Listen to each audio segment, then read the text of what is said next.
Pues bueno, seguidamente empezamos con Responsive Web Design en Joomla por parte de Juan K. Díaz. Es desarrollador front and backend y jefe de proyectos en su propia empresa, J. Developia, informático de profesión, apasionado de Joomla y emprendedor de corazón. Relacionado con el mundo de la informática a nivel laboral desde 1998, ha desarrollado tareas desde técnico de campo, administrador y sistemas de nivel 2 bajo entornos GNU, Linux, como responsable de telecomunicaciones y organización, amante de la armonía del código fuente y el diseño, con corazón programador y alma diseñadora. Enamorado del gestor de contenidos Joomla desde los tiempos de Mambo, por el que ha optado como framework y herramienta en la que ha basado varios modelos de negocio enfocados tanto a los servicios como a productos. En 2005 fundó oficialmente J. Developia, empresa la cual lidera junto con sus socios técnicos en otras disciplinas web. 100% involucrado con la comunidad Joomla, así como colaborador en distintas ocasiones de Joomla Day, que se ha ido organizando en los últimos años. Desde principios del 2013 forma parte del equipo de Joomla.io en desarrolladoresweb.com, donde junto con sus inseparables compañeros y amantes de Joomla organizan hangouts, videocats, cada 15 días sobre temas relacionados con Joomla en castellano. Sin más, bueno, un poco acorde con lo que comentaba Javi del tema de utilizar un CCK o poder, dijéramos, parametrizar el contenido, no solo nos va bien para todo el tema de SEO, sino que para el tema del responsive estamos en lo mismo.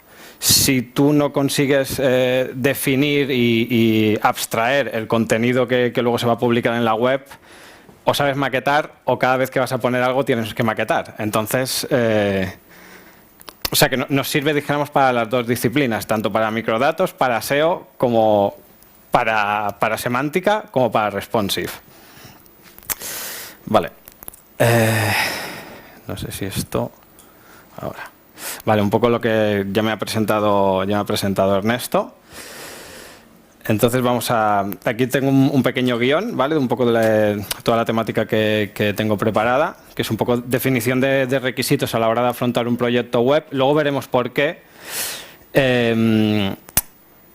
Comentar un poco qué es el Responsive Web Design, cómo se comporta Joomla con Responsive, frameworks para hacer Responsive y por qué Joomla es una buena solución para hacer Responsive.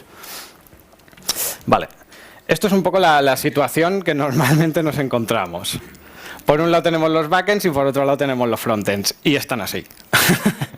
Entonces, el responsive, si los dos no se hacen amigos, el problema lo vamos a tener siempre. Tanto el diseñador tiene que saber código como el programador tiene que entender que lo que él hace luego se tiene que ver bonito. Entonces, o llegan a un consenso o van a estar así siempre. Entonces... y yo creo que esto es una de las situaciones que a día de hoy se ve bastante. Son personas que tienen una forma de pensar muy diferente y a veces es difícil hacerles entrar en razón. Pero si realmente el diseñador aprende que no solo tiene que utilizar el Photoshop, porque si luego su diseño se va a aplicar en una web, tiene que saber cómo se va a comportar eso, igual el programador tiene que saber que lo que él está haciendo luego va a estar soportado por un diseño, ¿no? Entonces, yo creo que es... Bueno, no creo que sea obligado, es que con el responsive no te queda otra. O sea, o lo tienes en cuenta o no te sale, es que no hay más. Vale, vamos a hacer un pequeño parón, ¿vale? Y vamos a hacer una primera definición de requisitos, por así decirlo, de cara a afrontar un proyecto web. Yo siempre hago un ejemplo, ¿no? Que si tú quieres hacer unos espaguetis a la boloñesa, ¿no? Un plato sencillo, pues tú tienes que seguir una receta. Bueno, pues lo que comentaba, ¿por qué para hacer unos simples espaguetis a la boloñesa tienes que seguir una serie de pasos, ¿no? O sea, necesitas unos ingredientes y unas cantidades. Tú no puedes hacer unos espaguetis a la boloñesa si no tienes pasta, si no tienes carne picada, ya no sería la boloñesa, si no tienes tomate triturado, cebolla, etcétera, etcétera. No, es que a mí me gusta sin cebolla lo puedo hacer. Sí, no van a ser iguales, pero sí. Pero sin estos ingredientes y este mínimo, tú no puedes hacerlo. ¿Vale? ¿Qué necesitas? Necesitas una olla, necesitas una sartén, necesitas unos requisitos simples para hacer un simple plato de comida. Entonces, ¿por qué cuando vamos a hacer una web no tenemos en cuenta nada? O sea, para hacer unos macarrones tú necesitas seguir una serie de pasos y para hacer una web te tiras ahí, ¡hala! Venga, vamos a hacer una web. Entonces, aparte que me gusta siempre comentar esto, aparte para concienciar un poco a los desarrolladores y a los clientes en general, y además que es que para todo el tema de un desarrollo responsive se tiene que tener en cuenta, porque al final tú lo que vas a hacer es introducir el contenido de tu web en cajas que se van a ir reordenando en función de las prioridades que tengas. Si tú no tienes unos objetivos y una serie de cosas en cuenta, eso se va a reorganizar, pero se va a reorganizar como le dé la gana, ¿vale? Entonces, necesitamos jerarquizar el contenido, necesitamos disponer de una imagen corporativa, necesitamos tener un libro de estilos, necesitamos poder hacer o tener mockups o wireframes en los que sostenernos y necesitamos prototipar. Jerarquizar el contenido. ¿Por qué necesitamos jerarquizar el contenido? Porque necesitamos saber cuál es el mensaje que vamos a transmitir en nuestra web, el mensaje que van a ver los usuarios y los clientes cuando naveguen en la web. Si no tenemos ese contenido definido, da igual lo que pongamos. Yo siempre hago la broma de que la mejor web es un buen Word. Si tú tienes un Word con puntos indexados entre ellos, 1, 1, 1, 1, 1, 2... Si eso tú lo lees y lo entiendes, tú puedes hacer una web perfecta y se va a transmitir el mensaje. Si tú no eres capaz de tu web plasmarla en un Word, ya puedes hacer la web más bonita del mundo, que la gente la va a ver y sí, es muy bonita, pero no sé qué me está diciendo, ¿vale? Además, si conseguimos aislarlo de esta manera, luego hacer todo lo que ha comentado Javi de microdatos o tema de SEO es mucho más fácil porque tienes el contenido todo extraído, ¿vale? Vale, jerarquizar el contenido no solo ayuda a Google, el código semántico, o sea, no sirve con, no, es que yo he instalado una plantilla y ya está. O sea, la semántica en HTML, en el código en general, es un concepto que tiene que haber el humano el que decida qué semántica tiene eso. O sea, una plantilla, cuando tú vas en los proveedores de plantillas, plantilla semántica. ¿Semántica de qué? O sea, semántica que la has hecho tú en tu casa porque has decidido que es así. Pero la semántica es algo que tú decides cuando lo haces, ¿vale? Necesitamos una imagen corporativa. Si tú vas a hacer una web responsive que tiene que tener una serie de conceptos y de bases de diseño, si no tienes una buena imagen corporativa, el resultado que vas a tener es mediocre con suerte, porque ya la base es mala, ¿vale? Entonces, se tiene muy que tener en cuenta el tema de tener la imagen corporativa. Al final, estos son conceptos que vosotros diréis, si este hombre ha venido a hablar de responsive. Sí, pero es que, digamos que responsive es como cuando estudias inglés, ¿no? Que te vas sacando niveles y luego está el first. Pues el responsive es el first. Ese es el examen final. Si primero no pasamos los siguientes pasos, ya, tengo la negra. Si no seguimos esos pasos, nunca llegaremos a hacer un buen proyecto responsive. Una imagen corporativa que nos facilita. Pues unifica los conceptos de nuestra marca, nos da una identidad. Si nosotros definimos una buena imagen corporativa, viendo solamente una zona de la web o varias, vamos a saber que esa web es de esa marca, de ese cliente. Tú ves las webs de Coca-Cola y, aunque veas un trozo, tú ya sabes que eso es similar.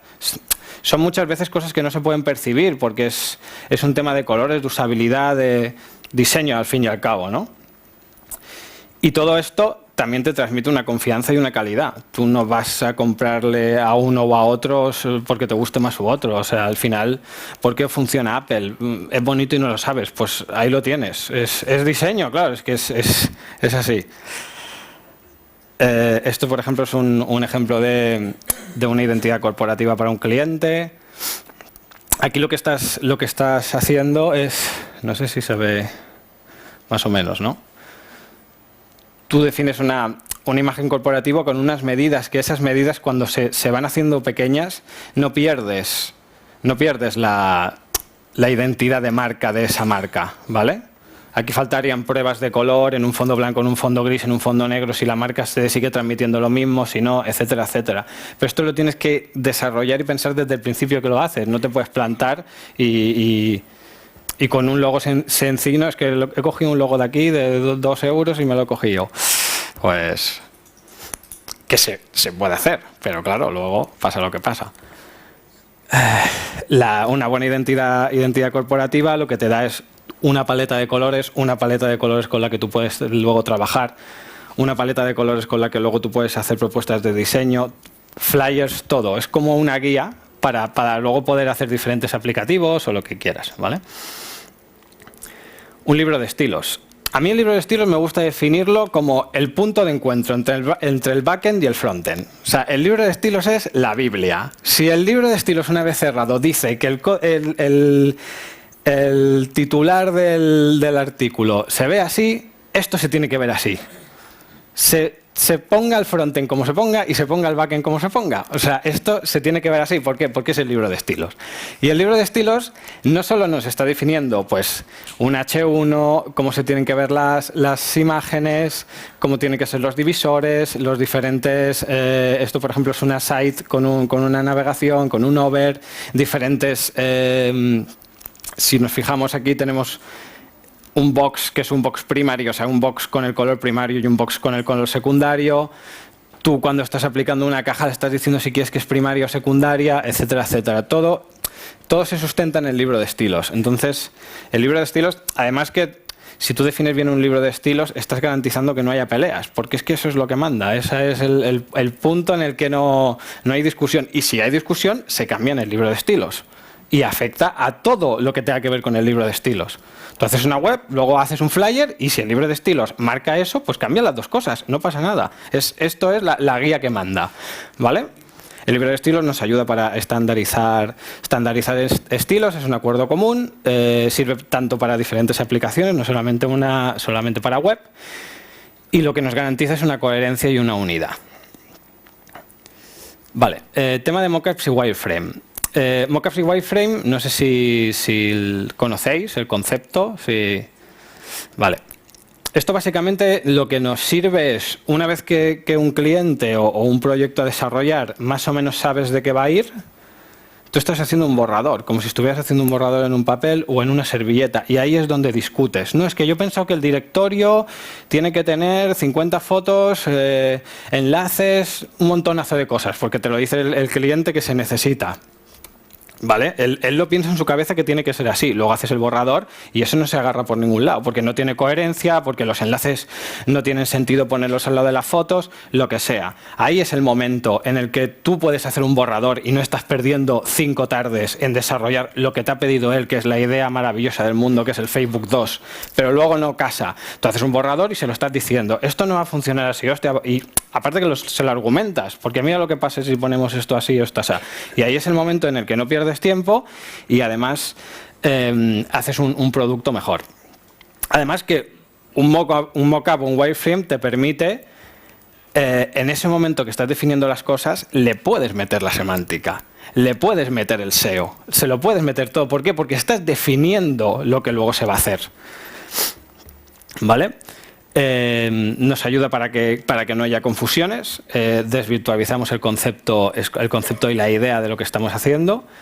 Reforzamos el concepto base, porque como es al final un buen mockup o un buen wireframe tiene que ser blanco y negro, como mucho un color para reforzar la zona de la llamada a la acción, pero tiene que ser plano, plano, plano, ¿vale? Y eso nos ayuda a enfatizar el objetivo que queremos destacar. Prototipar en HTML. Aquí venimos a hablar de Joomla, pero Joomla al final no deja de ser un framework PHP que te está escupiendo HTML porque es el estándar.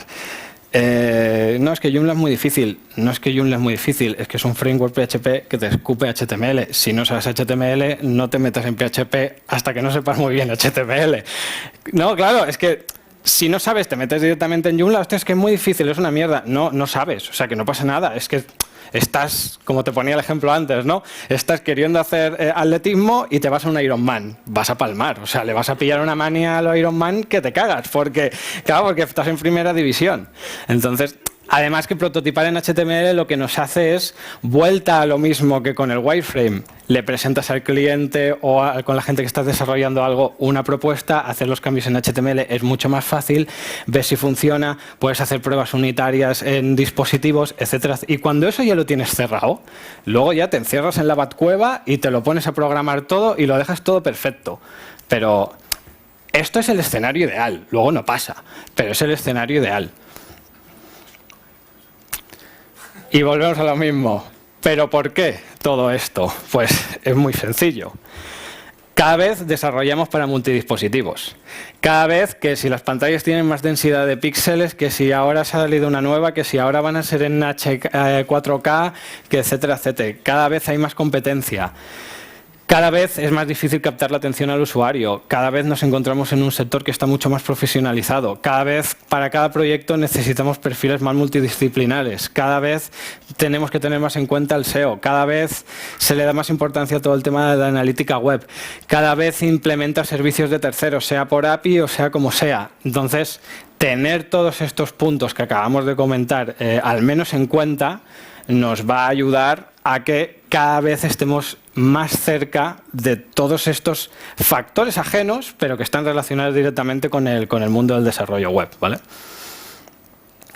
Bueno, pues ahora ya sé que empezamos a hablar de lo que... Yo creo que queda necesario un poco comentar las bases, ¿vale? Responsive Web Design. ¿Qué es el Responsive Web Design? Al final, el Responsive Web Design no dejan de ser una serie de técnicas en las que tú consigues que tu contenido se te adapte en función del dispositivo donde se ve. Básicamente, te basas en la resolución. Si tiene esta resolución, pues las cajas se van a comportar de tal manera o de tal otra. ¿Vale? Entonces, dijimos que el Responsive Web Design trae de la mano consigo un cambio de concepto totalmente, sobre todo a los perfiles más diseñadores, ¿vale? Dijimos que para los perfiles más técnicos o programadores el Responsive Web Design es cojonudo, porque ya no estás tratando con imágenes, la mayoría de cosas las haces por código. Entonces, para mí es mucho mejor trabajar con código que no con imágenes, ¿vale? Entonces, hostias, no sé por qué, pero esto a veces va, a veces no va. Parece Windows. A ver. Vale, vamos a tratar un poco el tema de... ¿Versión buena o versión mala? Sí, sí. El tema de esto que se dice de que el píxel está muerto, diseños vectoriales, el mobile first, de unidades fijas a relativas y de diseñar de un dispositivo o diseñar para usuario. ¿Vale? Diseño vectorial. Vale, hasta ahora la mayoría de diseños, y se siguen haciendo, se hacen con Photoshop. Photoshop es una herramienta de tratamiento de bitmap, de tratamiento de imágenes, al fin y al cabo. Entonces, si tú tienes que presentar un diseño, tú tienes que desarrollar un diseño que se vaya a estirar, que se vaya a contener, que se vaya a comportar, que se vaya a cambiar, no puede ser una imagen, porque la imagen se pixela. Si tú diseñas un logo así, si lo haces más grande porque esta pantalla es 4K, se va a ver un pixelaco. Entonces, poco a poco nos vamos a ir pasando todos al vector. El vector tiene unos problemas y tiene unas ventajas. Tiene unas ventajas tan claras como que al vector le da igual el tamaño, porque son... dijéramos que son como, no algoritmos matemáticos porque no lo son, pero son coordenadas matemáticas que te marcan una serie de puntos que eso te hace un dibujo. Entonces, a ti te da igual el tamaño que le pongas porque las coordenadas van a ser igual, van a ser proporcionales al tamaño final que le digas que te imprima, ¿vale? Entonces, responsive y vectorial van más o menos de la mano. Y si no van, acabarán yendo 100%, ¿vale? Lo que comentábamos, el trabajo con vectores nos garantiza que al final a ti te dé relativamente igual en la pantalla que se vea, porque ese diseño o ese contenido se tiene que adaptar a esa resolución. Y no solo resolución, sino densidad de píxeles, calidad de imagen, etcétera, etcétera, porque el vector no trae consigo información de color, por así decirlo. Te trae la información de color en código hexadecimal o en un código abstracto, alfanumérico, bueno, sí, alfanumérico. Entonces, una imagen, si tú has puesto el color en RGB, cuando se imprima se va a ver así y se va a ver diferente en otra pantalla. En cambio, un vector no tiene esa limitación, ¿vale? El tema del mobile first, que se comenta mucho. El responsive no deja de ser la técnica de introducir el contenido en una serie de cajas y que se te reordenan en función del dispositivo donde se ve. Pero el mobile first, dijéramos, es una forma de pensar en la que tú primero piensas cómo se va a ver tu web en el dispositivo más pequeño, porque es el que te limita y en función de ahí creces. Pues es por un tema volvemos antes a lo mismo del principio, es un tema de objetivos. Si tú en tus primeros pasos defines que el proyecto lo más importante es que se vea destacado esta zona de aquí, porque es donde vas a poner el Joomla Day de La Rioja, pues cuando se hace pequeño se va a ver el Joomla Day de La Rioja. ¿Qué es más fácil? ¿Hacer esto lo grande y luego acortar, o definir primero el objetivo principal y luego ir creciendo para rellenar, ¿no? Es un poco el concepto del mobile first es un poco esto. Vale, pasamos de unidades fijas a unidades relativas. El tema de las unidades fijas y relativas, si el HTML de toda la vida, tú le dabas un tamaño de fuente, ¿no? 16 píxeles. El body tiene 16 píxeles y tú partes de ese tamaño. En cambio, las unidades relativas lo que te hace es que le estás diciendo el tamaño de esa fuente en función del contenedor. Eso que te ayuda a que la fuente, por ejemplo, en el móvil se vea un poco más grande que en el desktop, ¿vale? O sea, que en el ordenador. ¿Por qué? Porque en el móvil necesitas que se vea un poco más grande.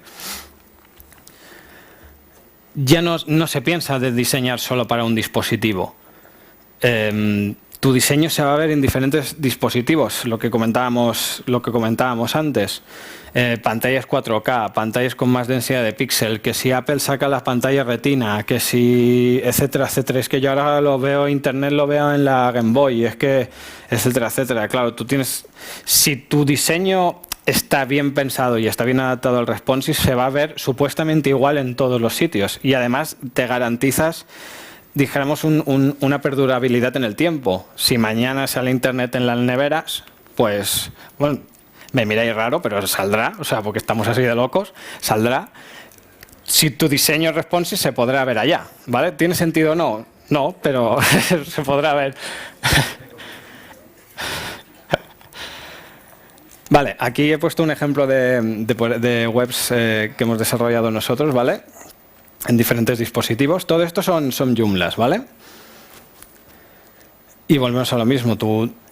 El diseño se te va readaptando a los diferentes dispositivos, pero en ningún momento pierdes ni la identidad corporativa.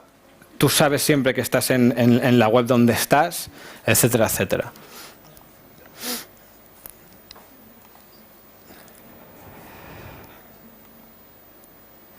Vale, y este es un caso de las tres vistas de móvil, la vista de iPad y la vista de desktop.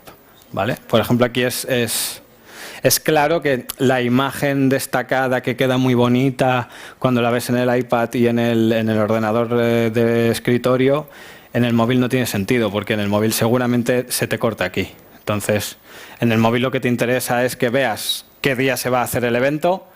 No quieres ver estos elementos de menú básicamente porque no te caben.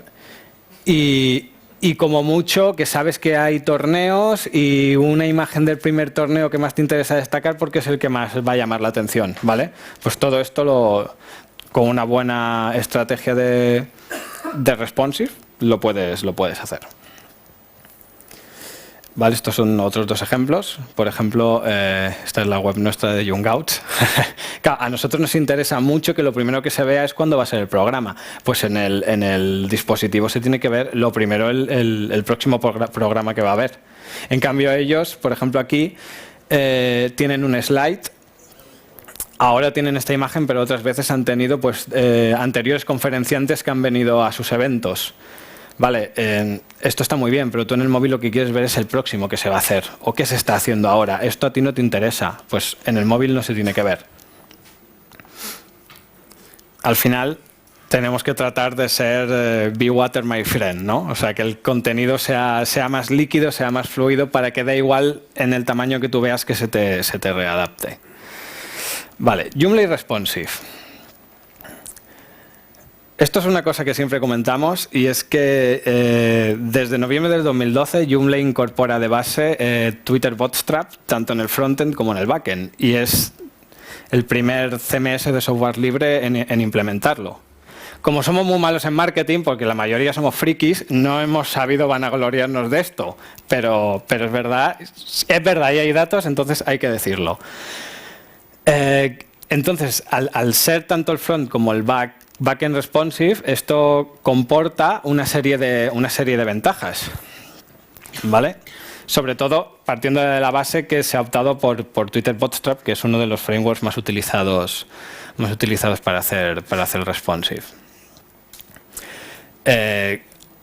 Al tenerlo implementado en el core, es responsive de forma nativa. Da igual que lleve Twitter Bootstrap o no, sino que al final Twitter Bootstrap no deja de ser un framework. Entonces tú el contenido que sale de Joomla no puede ser en un 100%, es lo que se intentará, pero en un grado alto de porcentaje bastante abstracto como para que tú puedas cambiar todo eso, ¿vale?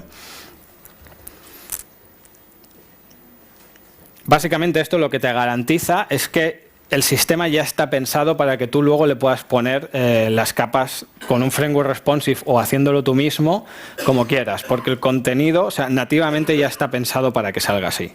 Luego, aparte de la ventaja de que Joomla es modelo vista controlador, ¿vale? Entonces, siendo modelo vista controlador, al estar separado el modelo de la vista del controlador, la vista siempre se la podemos personalizar. Vale, Twitter, ¿conocéis Twitter Bootstrap? ¿Sí? ¿Todos? ¿Sí? Vale. Es de los frameworks más conocidos, ¿vale? A mí, personalmente, no es el que más me gusta, porque es, claro, al ser muy conocido y utilizarse mucho, es muy generalista y es un monstruo. Sí, pero si estás empezando, está muy bien para comenzar, porque está muy extendido, hay mucha documentación y con él realmente puedes hacer lo que quieras. Con la mayoría de frameworks, pero Twitter Bootstrap está muy bien. Te ofrece un sistema de plantillas 100% flexible, está concebido como framework, luego veremos más adelante un poco la definición de framework. Está basado en HTML5, CSS y JavaScript, incorpora también la librería de jQuery, está muy testado y además le puedes hacer cualquier tipo de override que quieras, ¿vale? Esto tanto con Twitter Bootstrap de forma standalone, que se dice, o sea, por su cuenta, como integrado en Joomla también. Vale, viene de base con un sistema de grillado. Al final, el sistema de grillado no deja de ser una serie de columnas que tú utilizas para distribuir tu contenido, ¿vale? Esto parece una tontería, pero esto se ha estado utilizando en la imprenta toda la vida. O sea, tú a una persona un diseñador de periódico, es que él ya lo ve las columnas. O sea, pues el responsive es así. O sea, tu contenido va en función de la importancia que tiene, distribuido de una forma o de otra. Estos son los periódicos de toda la vida. Ahora le llamamos grillado, sistema de grid y somos todos muy guays. Pero es el sistema de pensar que tiene un diseñador de prensa de toda la vida. ¿Vale? Un sistema de columnas, el contenido se distribuye y Twitter Bootstrap está pensado de la mano, dijéramos, un poco de la filosofía esta de Mobile First, que es la que hemos comentado antes. Un compañero nuestro de Sudamérica tiene desarrollada Master Bootstrap, que es la versión 3 de Twitter Bootstrap, porque Joomla trae por defecto la 2, la 2.3, y dijéramos que la versión 3 tiene unas cosas que están más actualizadas, ¿vale? Se comporta mejor, por así decirlo, la 3. Entonces, si nos interesa la 3, podemos utilizar el Master Bootstrap de Gonzalo Suez, que por cierto veo que no lo nombro, o sea que tengo que actualizar esto. Y la plantilla es totalmente gratuita, o sea que la podemos descargar y si con mínimos conocimientos podemos hacer ya nuestros templates basándonos en ella. Vale, framework, que lo hemos comentado antes. ¿Qué es un framework? ¿Sabéis más o menos lo que es un framework? ¿Os suena? ¿No? ¿Sí? Vale. Siempre cuando quieres comentar un término, lo mejor es irte a la Wikipedia, ¿no? En términos generales, un framework es un conjunto estandarizado de conceptos, prácticas y criterios para enfocar un tipo de problemática particular que sirve como referencia para enfrentar y resolver nuevos problemas de índole similar. Bueno, ahora lo sacamos del esperanto y lo ponemos en castellano. No deja de ser una serie de normas y parámetros que están probadas y testadas. Entonces, si nosotros trabajamos de la manera que está documentado que se puede utilizar, se garantiza que el resultado va a ser bueno, ¿vale? Te limita porque ese framework está pensado de una manera, entonces supuestamente puede ser que estés limitado, pero tienes mucha ventaja porque eso ya está probado y funciona, ¿vale? Luego con la experiencia puedes hacer realmente lo que quieras. Vamos a ver un poco las principales características que tienen los frameworks responsive.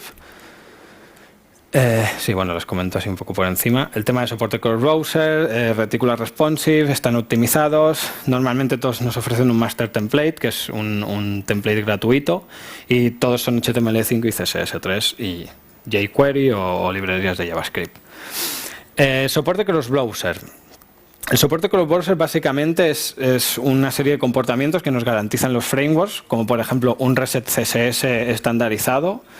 Los navegadores por defecto renderizan el contenido y cada uno renderiza el contenido como él cree. Entonces con un reset lo que hacemos es resetear esos valores por defecto y asegurarnos que en los diferentes navegadores se va a ver como nosotros queremos que se vea, no como el navegador por defecto está mandando que se haga.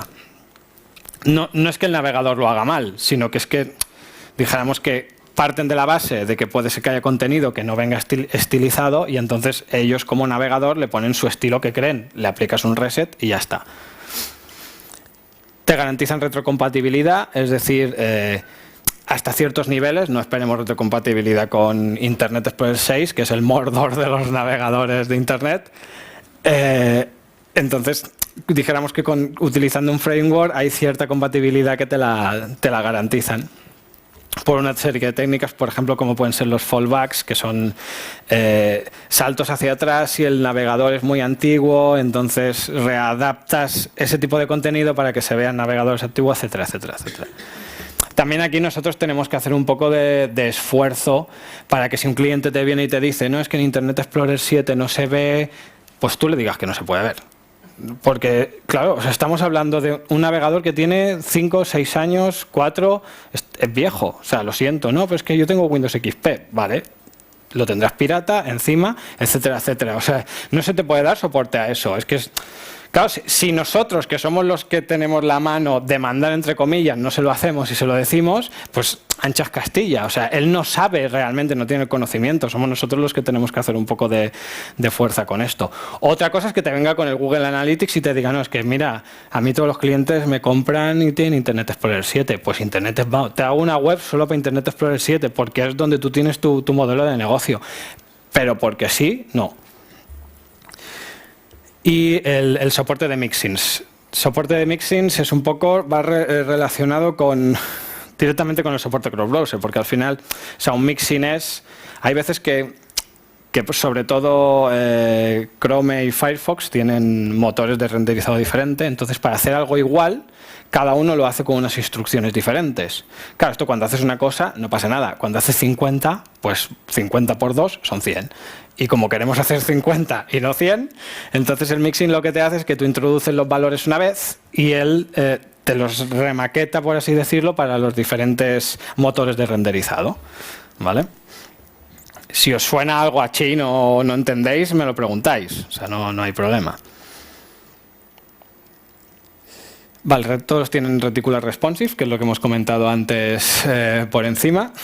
Sistemas de columnas, el contenido se distribuye y no es diseño líquido, sino diseño responsive. Diseño líquido es Las webs antiguamente que tú las hacías largas y todo el contenido se hacía largo, y si tenías una pantalla enorme la web era ¿qué coño es esto? Pues eso es el diseño líquido.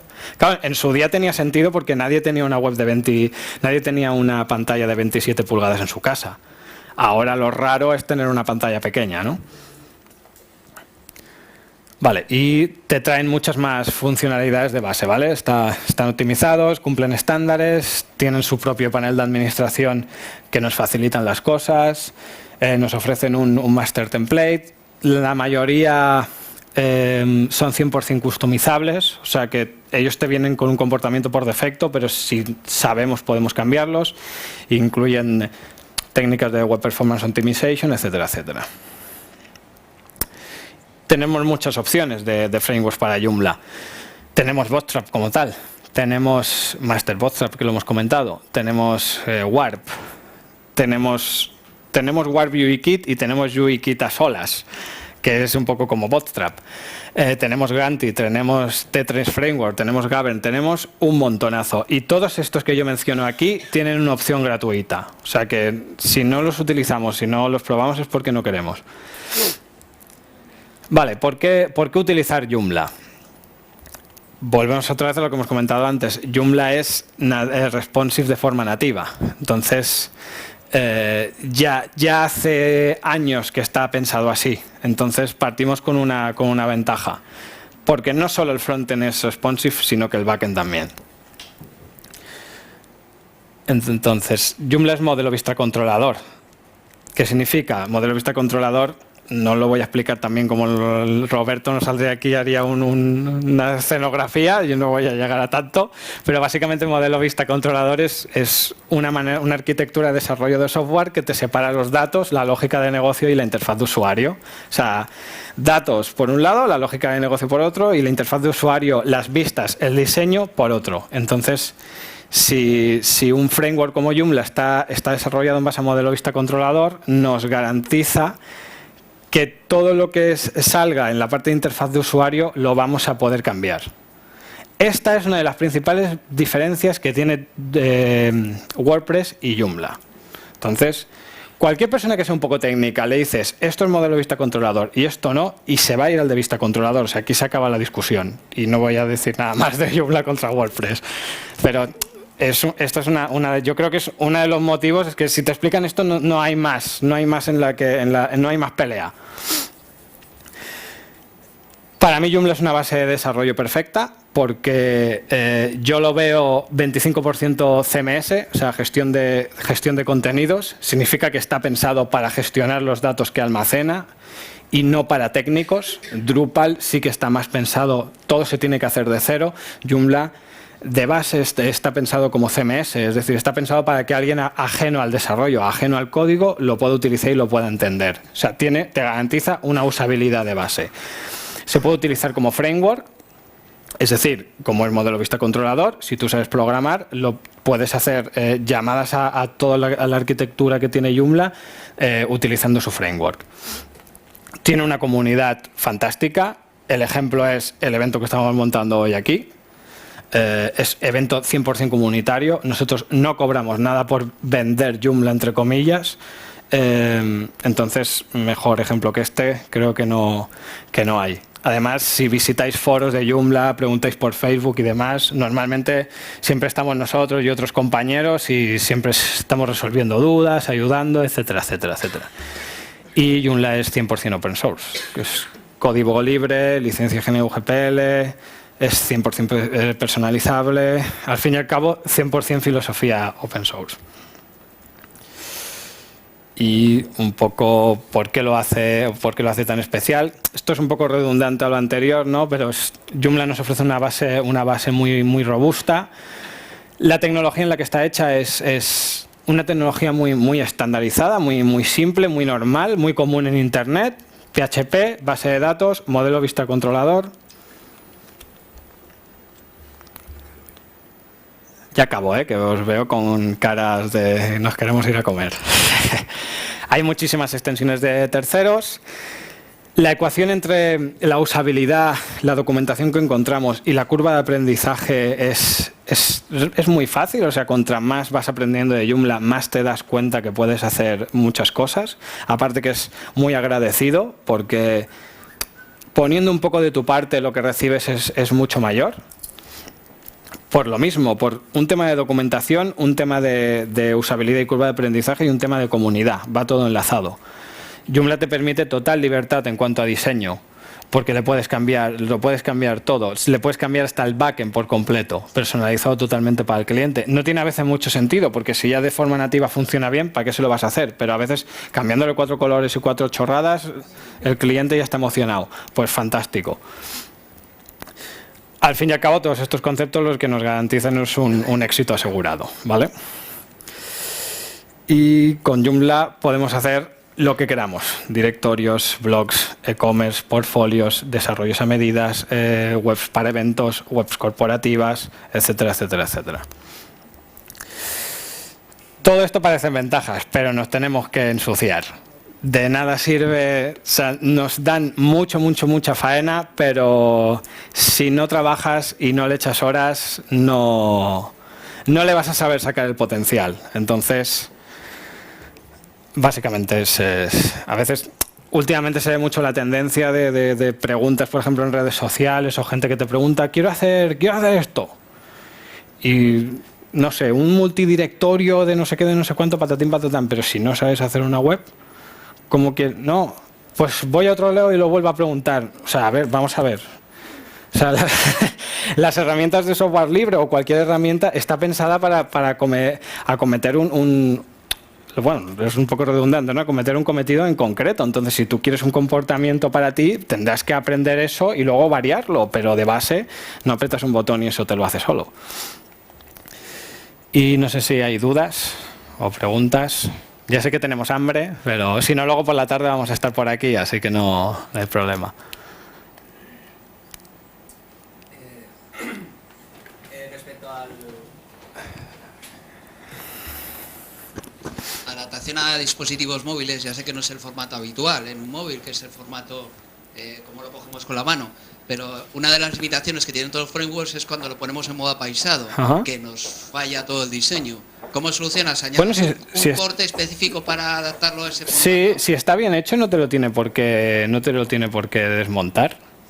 Sí, pero es que normalmente con las resoluciones de los móviles que tenemos hoy en día, la detección de lo que es el ancho de la pantalla suele coincidir con otro tipo de dispositivos y te la lía. Entonces, ¿cómo lo solucionas? Claro, o sea, yo siempre pongo el ejemplo de que si tu problema es que tu web en concreto tiene una distribución y un contenido que cuando en el móvil la pones así, con tu resolución de móvil se te rompe, adaptarlo para Apple es fácil, porque hay 5 modelos. Te peleas con los 5, hostia, de puta madre, va.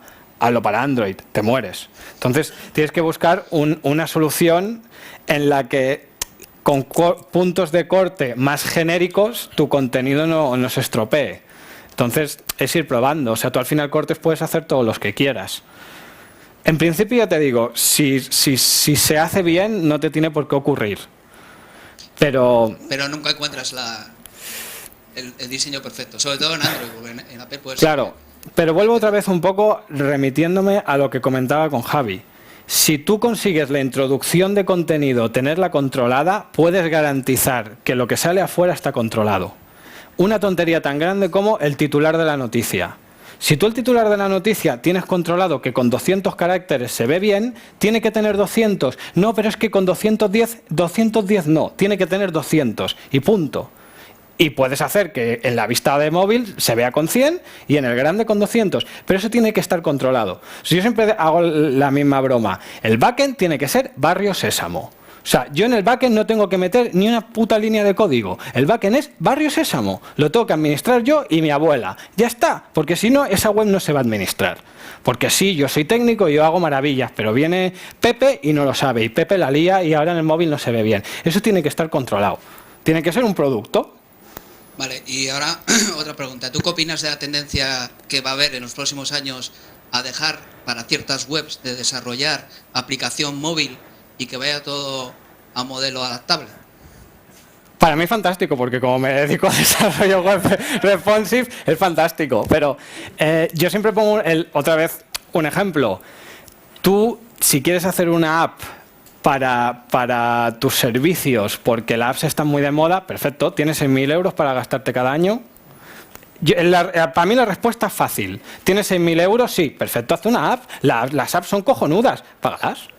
Si tú te puedes pagar una app cada año, las nuevas versiones de Android, las nuevas versiones de Apple, ahora Apple hace lo que le sale de los huevos, lo hace de otra manera. Vale, perfecto, paga 6.000 euros y cada año la renuevas, no pasa nada. Si no, gástate 3, 4, 5, 6 1.000 euros en una buena web y te durará 1 o 2 años o 3, porque una web de más de 2 o 3 años ya no te sirve. Oh, es que yo me gasto mucho dinero. Bueno, perfecto. Estás jugando en un mercado que va muy rápido, ya está. Claro, claro. Y no son excluyentes una de otra. Gracias. Vale. No sé si hay alguna pregunta más. Yo no muerdo, aunque de un poco de susto no muerdo. Es aquello de que si se hace esto por gusto, imagínate de mala leche, ¿no? No.